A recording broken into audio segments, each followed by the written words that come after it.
Y muchas gracias. Le agradezco mucho estar aquí en Fórmula Confidencial. Al contrario, Leopoldo, es un gusto saludarte a ti y a José Antonio y poder compartir esta información con los radioescuchas, porque pues al final se ha estado hablando mucho de cuidar el agua, pero no se dice por qué, y yo creo que aquí los números nos reflejan de manera muy dramática la necesidad de que todos nos hagamos cargo de cuidar el agua, desde la parte del gobierno, la iniciativa privada y los ciudadanos. ¿Qué es el porqué de la excitativa a que cuidemos el agua, no? Es correcto. La estadística que estamos compartiendo refleja una tendencia del crecimiento poblacional y en esa proporción pues una demanda de mayores volúmenes de agua para el consumo de todos. Es cierto que el Distrito Federal tiene la tasa de crecimiento natural más baja del país, ¿sí? Pero aunque se incorpore poca gente, pues tenemos un suministro cada vez menor. De 1995 al año pasado, pues se redujo el suministro de agua en poco más de 6,000 litros de agua por segundo.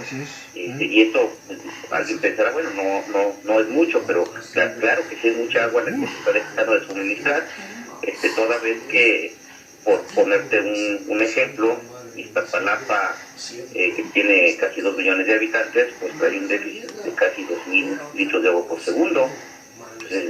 Tener esta pérdida de suministro en los últimos 20 años, la verdad es que es muy importante, y algo que no se refleja en la estadística, bajar de 35,000 y cachito a 29,000 litros de agua por segundo en solo 20 años, es dramático, pero más dramático aún que el 42% de esta agua se pierde en la fuga, tanto en la red municipal como en los domicilios. Muy buenas noches, Daniel Salazar, le saluda José Antonio López Sosa. Entonces, sabemos que vivimos a 2,240 metros en promedio sobre el nivel del mar y que de no ser por las lluvias, pues sería prácticamente imposible traer el agua desde cualquier rincón que pensemos en el país hasta esta altitud. ¿Cómo podemos implementar un plan con lo que tenemos ahora? Porque sabemos que pudiera cambiarse, debería cambiarse el drenaje, hacer drenaje pluvial, drenaje sanitario, pero con lo que hay ahora, ¿cómo podemos los ciudadanos empezar a gastar menos agua y a ocupar el agua de lluvia?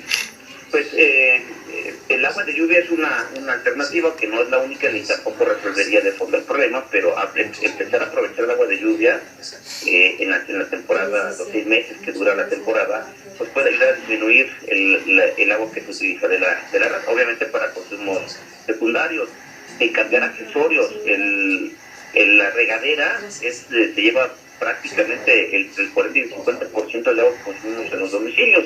Entonces, utilizar regaderas de 20 litros por minuto es criminal, cuando ya existen regaderas que pueden utilizar 3.5 litros por minuto, y además reducir la ducha de 20 minutos a 5 minutos, y ahí estaría uno ahorrando prácticamente el 40% del agua que se consume de manera cotidiana. Cambiar los accesorios del WC para que estén bien sellados y no se esté fugando el agua, revisar con periodicidad los flotadores de los tanques de almacenamiento, revisar las cisternas, porque desafortunadamente en las zonas en donde hay que hacer almacenamiento, pues las cisternas se hicieron de manera muy precaria, y luego los usuarios no se dan cuenta de fisuras y por ahí se están fugando volúmenes importantes de agua.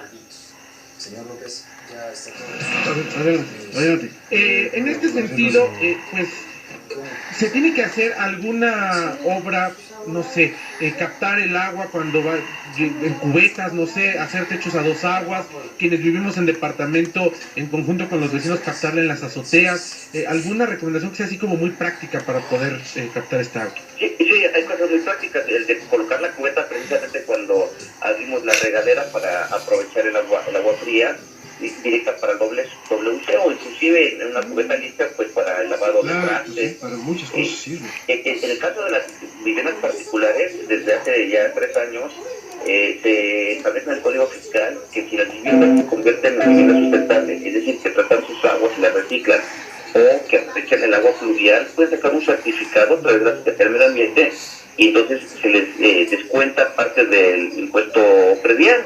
Es decir, hay incentivos fiscales para que empecemos a aplicar estas nuevas tecnologías, o con métodos muy sencillos, disminuir el consumo de agua potable. Oiga, don Daniel, mire, yo creo que, claro que tenemos que todos los habitantes de la ciudad, tenemos que colaborar y ser ahorrativos. Vaya, es un crimen desperdiciar el agua.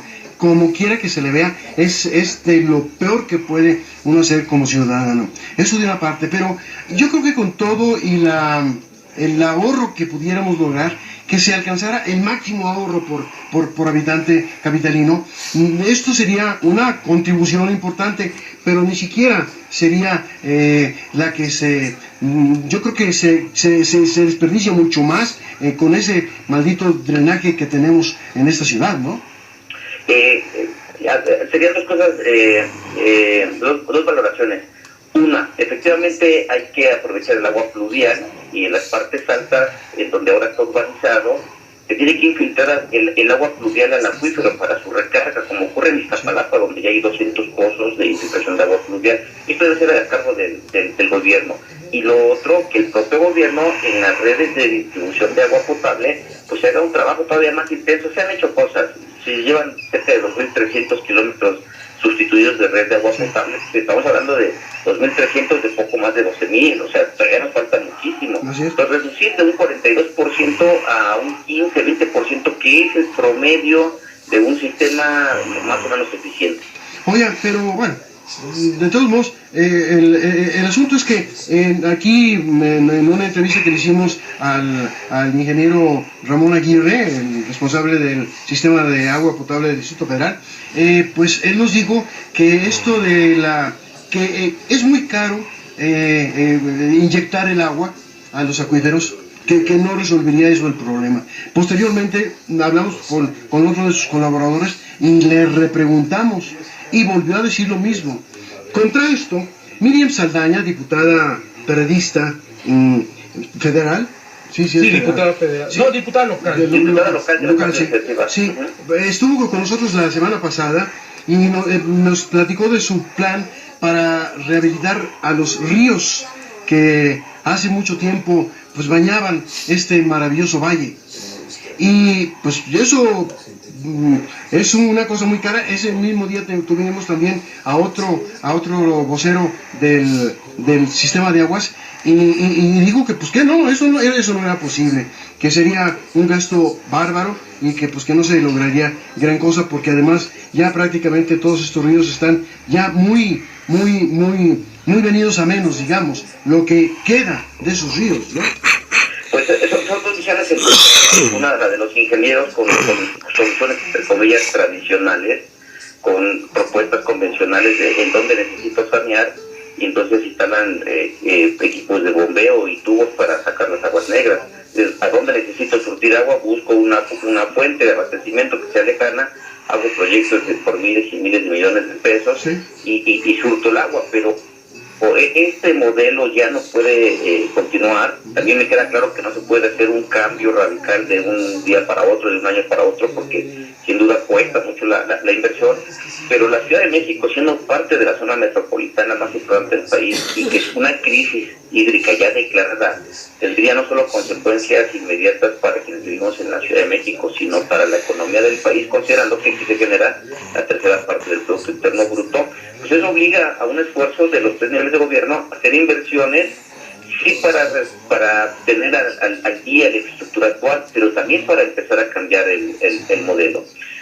Muchos académicos e investigadores, ahora mismo todo este grupo de la Coordinación Nacional de Agua para Todos, que ha presentado una iniciativa de ley de aguas nacionales de carácter diferente a la que va a presentar el gobierno federal, parece ser que el día de mañana, han planteado propuestas en donde resulta mucho más económico una conversión al aprovechamiento del agua de lluvia, al tratamiento de aguas residuales, a seguir desalojando, por ejemplo, en forma casi integral las aguas combinadas, el agua de lluvia y las aguas negras, a través de un segundo túnel de drenaje profundo. Sí. Creo que ya anda rayando los 30 mil millones de pesos de su proyecto, cuando con 5 mil o 6 mil millones de pesos se podría hacer mucho en materia de agua pluvial. Así es.